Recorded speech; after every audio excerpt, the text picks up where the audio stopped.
We hope you will enjoy our film called The Ducksbury Ducks Save Christmas. You will see how our duck friends come to the rescue to help Santa to bring joy to children. This year, the year of the pandemic 2020, has been a very difficult year for so many of us. We are raising much needed funds to help support the work of the Salvation Army. They will be spreading joy this Christmas by distributing toys and food parcels to families struggling most at this difficult time. Please help us by watching this film and donating to our cause on the Just Giving page. Help the Salvation Army to change broken hearts into joyful hearts this Christmas. Thank you.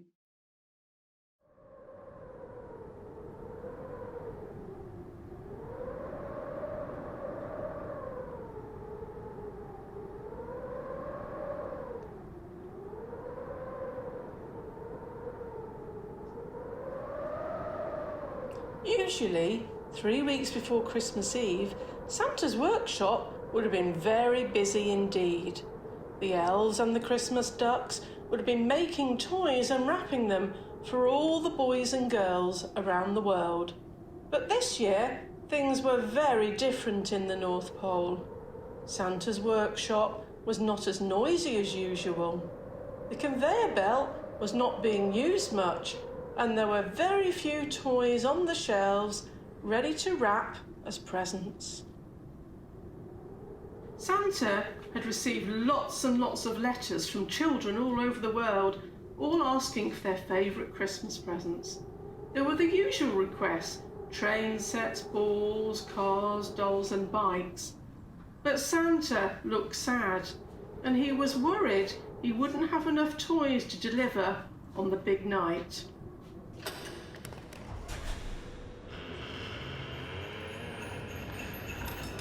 You see, even in the North Pole, Santa had to follow government guidelines.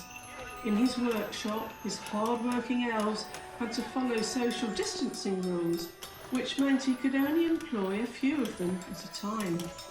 This meant the tools and the conveyor belt were not being used as much as usual, and so fewer toys were being made. The shelves were almost empty. Santa was worried that he wouldn't have enough toys to deliver to the boys and girls on Christmas Eve.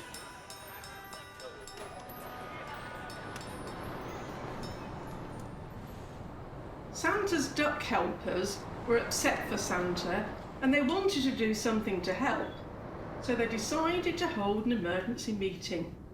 The gingerbread ducks were there, the snow ducks were there, as were the reindeer ducks and the elf ducks. They talked about the sad situation that Santa was in and decided to hatch a plan. The largest duck reindeer, called Holly, together with her best friend Ivy, suddenly shouted out, "Why don't we ask the Ducksbury ducks to help us make the toys?" All the Christmas ducks agreed this was a really good plan. The Ducksbury ducks were taking a rest after their racing at Mallard Park in the summer, and so they could be called upon to help. The chief elf duck, Frosty Majingles, immediately telephoned his good friend Foam Duck, who answered quickly, as he always did. Once Foam Duck received news of the plan, he hot-footed it to see PC Peel, head of the Ducksbury police station.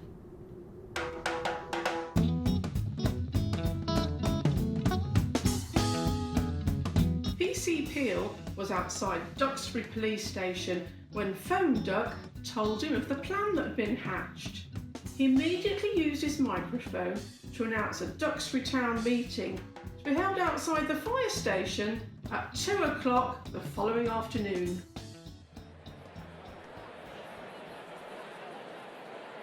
At 2 o'clock the following afternoon, many of the Ducksbury ducks gathered outside the fire station. Fireman Duck Barney sounded his siren so that all the Ducksbury ducks from around the town knew it was time to attend the important meeting outside the fire station. Barney sat on top of his ladder so that he could address the crowd. But there was a problem. How would all the ducks get to the North Pole to help Santa? After all, it was a very long way away. Then, all of a sudden, there was a very large voice coming from the back of the crowd. It was Captain Arhill and his large plane. He explained that all of his flights from Heathrow had been cancelled, and so he could take some of the ducks to the North Pole. Then, Aviator Ilias said he could take some ducks too, in his flying machine, as his travel plans to lands far away had also been cancelled. Next, Popular Ducks Tim Beak and Helen Duckman cracked up that their rocket was available to take more ducks to the North Pole. They'd been planning a trip to space, but said they could take in a trip to the North Pole on the way to help Santa. The Ducksbury Ducks were very excited, and soon they had their bags packed and ready to go on the trip. They were a big gang of ducks keen to help Santa. Dr. Beak, still looking cool, said he should come along to make sure everybody kept well, and Nurse Nancy said she'd come along too. Chef Raymond too said he'd like to make the journey to make sure Santa and all the workers were well fed, and made a big cake to get the party started. Samson the workman duck said he'd join the gang to make sure Santa's conveyor belt for the toys kept on working, and computer duck Bavesh said he'd come along to keep the computers working so each child got the right present.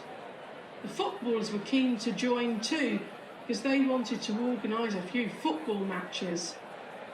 And lastly, the rock star duck thought the workers might like to be jollied along with a few of his hit tunes, and both the jester duck and the magician duck said they'd come along to entertain the workers.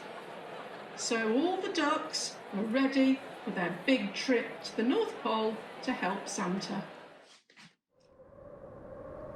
So with the help of the pilot, aviator and space ducks, it wasn't long until all the Ducksbury Ducks arrived at Santa's workshop in the North Pole. He was very, very happy to see them. They soon got to work, but before they did, they were all issued with a special ID pass for the workshop. The elf ducks worked during the day, and the Ducksbury Ducks worked on the night shift. In Santa's workshop, Chief Elf Duck Frosty Majingles was in charge, and all the Ducksbury Ducks worked really hard. A little time later, the conveyor belt was full of toys that had been made, and soon the shelves were also full of presents for the boys and girls. Santa could not believe his eyes when he walked into his workshop. All the toys for the boys and girls had been made and then wrapped. The shelves were full of presents. Santa was really delighted. Santa began to smile and he took to the microphone. "Thank you, Ducksbury Ducks. You really have saved Christmas. And now all the boys and girls throughout the world will get the presents that they wanted. Thank you." The Ducksbury Ducks had made so many presents there were enough for 6 sleighs to be filled. Chief Elf Duck, Frosty Majingles, got the reindeer ready for Santa to fly.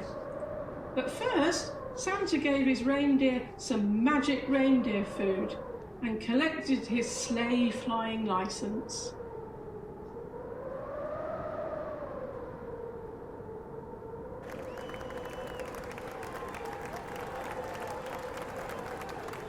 On Christmas Eve, when Santa took off into the night sky on his sleigh, all the ducks gathered to cheer him on as he set off to deliver presents to all the boys and girls around the world.